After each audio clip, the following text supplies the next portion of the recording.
Kundalini awakening rising has nothing whatsoever to do with sexual union that is based on a concept that is a preconception of what sex is, what union is, what relationship is, as long as that union is born of the limitations through the mind, therefore an experience that is limited to just the body and just that exchange of the body, thereby imprinting those participating in that act for that moment and pretty much for the rest of your lives, as long as that has been taken and it has been an unconscious act. As long as it's born of the mind, then the only Kundalini that you've experienced is a spurt of what you could experience if you can let go of limitations and what it means when we talk about Kundalini within the context of sex. Kundalini is creative potential around you. Kundalini is what brings or creates that which is thought of into action, into a thing that comes from nothing. What comes from the void and becomes something, the mechanism behind that is Kundalini. Maya or illusion is an arm of it, is a tool of it. So everything you see around that is creating, that is procreating, that is born of the coming together into a synthesis is what we call Kundalini, and that, folks, is the context of Kundalini and sex.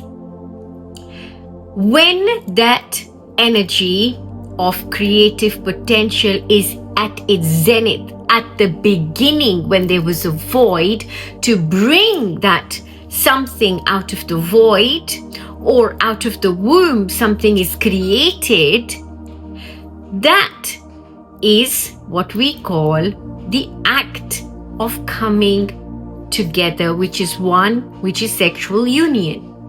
The other one is simply sex, which is not the same as sexual union, but the potential of that union that exists all around us all of the time, that is not limited to whatever ideations or ideas we have had about what those words mean, the association to that.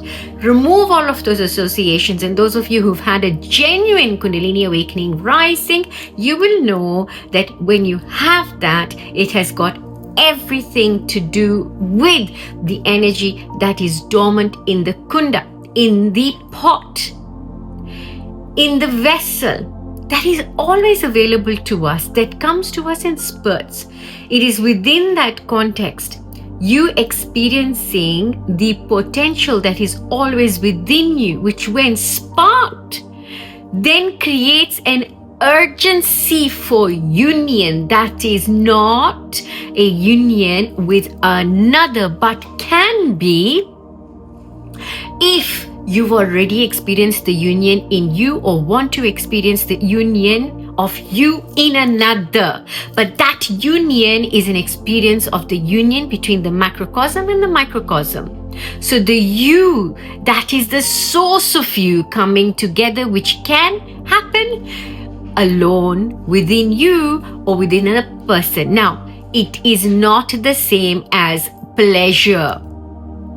In fact, it can be beyond, so much so that you experience the pain of ecstatic love, the pain of unconditional love, the pain of the essence of true creation, the essence of love, which in fact is what reduces us to those tears.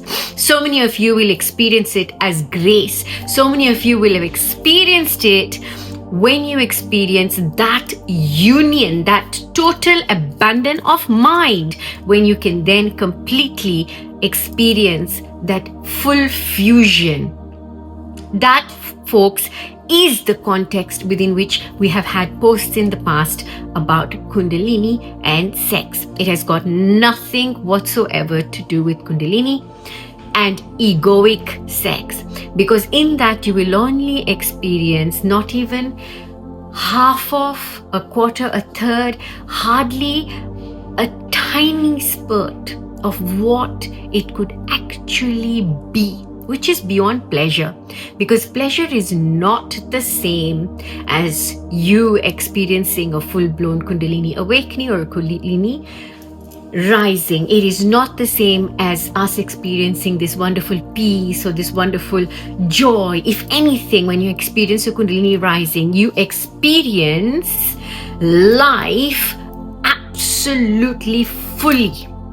So it's like every cell in you can tune into the entire cell of the universe. And when that happens, you want to hide from it or you want to experience all of it. And a lot of you who have been experiencing all of this and cannot deal with the overwhelm because you're completely open and bare and receiving all this information because your cells are awake and they are receiving all of this information. But if you're not a ready vessel, you get burnt out, you get very, very exhausted. So much more on this, but look at how far you have come.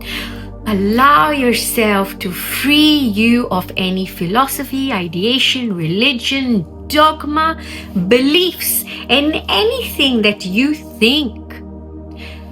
What Kundalini is, what spiritual awakening is, ask yourself where the root of that is. Be it a scripture, be it something someone has said to you, let it be something that you have yourself realized within you. Because no matter how many books you read, no matter how many teachings you even follow, it will not make a dime of a difference until you yourself have had absolute direct experience of it.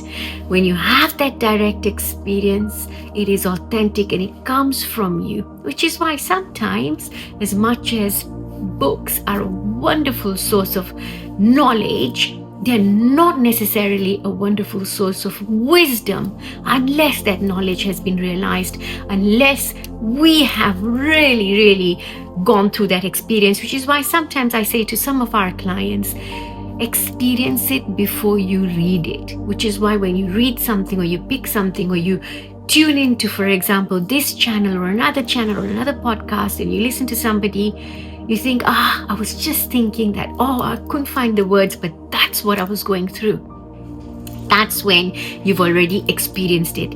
On another level, everything that is in front of you in your physical life right now, it's there because you've already experienced it etherically, energetically. It's already there. Sending you so much love as we wrap up this year. And if you've got any particular questions, whether it is Kundalini or spiritual awakening, please do leave it in the comments and I will try to get back to each and every comment. Lots of love.